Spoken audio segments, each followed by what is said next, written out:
Haryana civil service से जुड़े सभी एस्पिरेंट को दिशा क्लासेज की तरफ से हमारा नमस्कार। तो अब 8302800006 जो हमारा व्हाट्सएप ग्रुप नंबर है उस पे अब मेंस की डिस्कशन स्टार्ट होगी। अगर उनके लिए कोई जरूरी मटेरियल होगा तो जो मेंस लिख रहे हैं उन बच्चों ने मुझे इंडिविजुअल मैसेज कर दिए, मैं उनको सेपरेटली भी उसको भेज दूंगा। इसलिए आप अगर ज्यादा ग्रुप से इरिटेट भी होते हैं तो आप प्लीज उसमें परेशान ना हो। अब होगी मुख्य परीक्षा 12 से 13 अगस्त 2023 को मुख्य परीक्षा होगी। इसका सबसे बड़ा बेनिफिट ये होगा कि न्यू वैकेंसी HCS 2023 का रास्ता साफ हो गया। ये दीपावली के बाद दिसंबर 2023 तक किसी भी समय ये वैकेंसी अनाउंस कर दी जाएगी। कितनी नंबर ऑफ पोस्ट है वो सारी जैसे ही हमें ऑफिशियल रूप से पता चलेगा या हमारे सोर्सेज से पता चलेगा, मैं आप लोगों के साथ शेयर कर दूंगा। अब यहाँ मैं दो तीन चीजों को, जैसे मैंने पिछले वीडियो में बताया कि कौन कौन लोग जुड़े हैं, कौन कौन लोग आउट हो गए, उसको लेके बच्चों के लगातार मैसेज आ रहे थे। तो उसी संदर्भ में मैंने बताया था आपको, ये दो वीडियो मैंने खोल रखे हैं, PDF फाइल है। इसमें 12-13 अगस्त पहले था और 12-13 अगस्त अब है।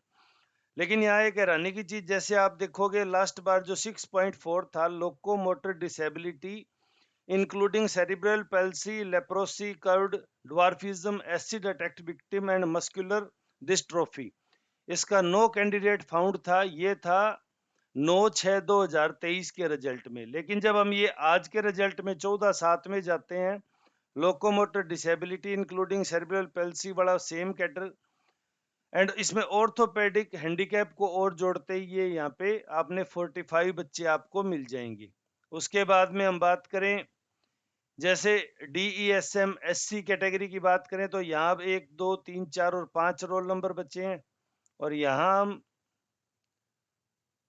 बात करें तो 1 2 3 4 5 6 7 8 थे, यानी 3 रोल है। 243 140 261 197 और 267 164, ये रोल नंबर है, ये अब आउट हो गए। तो बेसिकली मेरा ये ग्रुप 1 ग्रुप 2 लिखने का इसमें आपको सीधा सा मतलब है कि दो लोग हैं। एक लोग जो कोर्ट केस का फेवर कर रहे थे, एक जो इसके अगेंस्ट थे और जो मुख्य परीक्षा कंडक्ट होने का समर्थन कर रहे थे। अब तक तो ये सब चीजें ठीक थी, लेकिन ये अब इंडिविजुअल एक दूसरे के साथ बहुत ज्यादा बहस करने लग गए। इंडिविजुअल टारगेटिंग, अपना डिटेल बताओ और हम बताएंगे, ये इस तरह के नॉनसेंस जो आर्ग्यूमेंट्स हैं वो अलग अलग जगह होने लग गए हैं।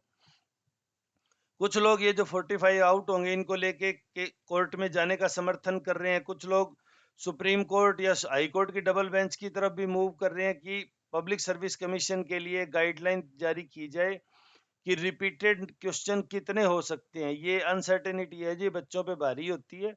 उस चीज को लेके भी तो सभी अपनी, देखो यहाँ सभी के पास स्वतंत्रता है, वो जैसे चाहे वैसे एक्ट करें। वो अगर कोर्ट का समर्थन करते हैं तो उनके समर्थन मात्र से आपकी भर्ती पहले भी 12-13 अगस्त को हो रही थी मुख्य परीक्षा, आज भी 12-13 अगस्त को है। तो आप इस चीज से ज्यादा निराश ना हो। लेकिन किसी ने प्रयास किया तो अगर आप उसे सराहें ना तो कोई बात नहीं, लेकिन आप क्रिटिसिज्म के अंदर इतने ज्यादा नेगेटिव हो जाते हैं कई बार कि आप लोग आपस में बात करने की सभी सीमाएं छोड़ देते हैं। इसलिए मैंने कहा ना, मैंने ग्रुप की सेटिंग इसीलिए एडमिन ओनली कर रखा है, क्योंकि ये मुझे पता है कि दो तरह के ये वर्ग जरूर तैयार होते हैं जो ये डिसाइड करते हैं। एक को लगता है मैं सही हूं, दूसरे को लगता है मैं सही हूं। वहां तक तो ठीक है, लेकिन जब ये लगने लग जाए कि दूसरा प्योर गलत है, फिर उसके बाद बहसबाजी शुरू हो जाती है और मैं इन चीजों का समर्थन नहीं करता। जब आप पब्लिक सर्विस कमीशन की नौकरी में भी जाएंगे तो आपको बहुत सारी बार ऐसे हालात का सामना करना पड़ेगा जिन्हें आप बिल्कुल पसंद नहीं कर रहे थे और जो होना भी नहीं चाहिए था। लेकिन आपके ऊपरी नेताओं के आदेश या अधिकारियों के आदेश की वजह से आपको वो सब करना पड़ेगा। तो प्लीज ये अपना एटीट्यूड इस तरह का छोड़िए, पॉजिटिव एटीट्यूड से आगे बढ़िए।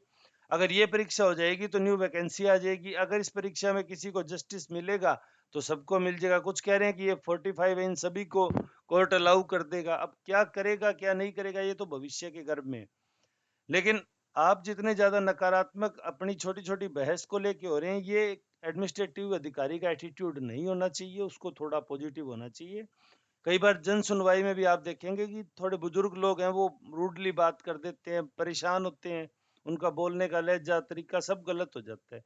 ये भी एक हिस्सा है, ये सब ट्रेनिंग में जाके सीखना जरूरी नहीं है। आप पहले से अपना एटीट्यूड, अपनी पर्सनैलिटी पॉजिटिव भी बना सकते हैं। तो मेरा तो यही कहना है, ना तो आप इस ग्रुप में जुड़ना चाहते तो इसमें रहिए, इसमें नहीं जुड़ना चाहते हैं तो इससे बाहर आ जाइए, लेकिन आपस में बहसबाजी से बिल्कुल दूर रहें, नकारात्मक बातें ना करें, झगड़े किसी प्रकार के न करें और अब नई वैकेंसी की तैयारी शुरू कर दें, क्योंकि 2021 और 2022 एचसीएस दोनों ने जीएस के पेपर ने आपको बता दिया है कि आप जो सोच रहे हैं, आप जो पढ़ रहे हैं, पेपर उससे बहुत बहुत अलग आ रहा है। तो अपना थोड़ा एटीट्यूड, अपना पढ़ाई का तरीका, नोट्स मेकिंग, रिवीजन पैटर्न, सारा कुछ आपको चेंज करने की जरूरत है। स्पेशली वो लोग जो दोनों बार 50 से कम स्कोर कर पाए हैं जीएस में, तो उन लोगों को अपने में काफी सुधार की जरूरत है। तो अगर किसी नकारात्मक ग्रुप से जुड़े हैं तो आप बाहर निकल जाइए, अगर वो आपको परेशान कर रहे हैं। लेकिन मेरा तो आपको एज ए जो मुझसे जुड़े हुए, जो मुझ पे ट्रस्ट करते हैं, यही सुझाव है कि प्लीज इस तरह की नकारात्मकता से आप बचिए। तो ये एक छोटा सा वीडियो था जो मैं आपको कहना चाह रहा था। उम्मीद है आपका ज्यादा टाइम नहीं लिया होगा। वीडियो में अंत तक जुड़े रहने के लिए धन्यवाद। आपका दिन शुभ हो।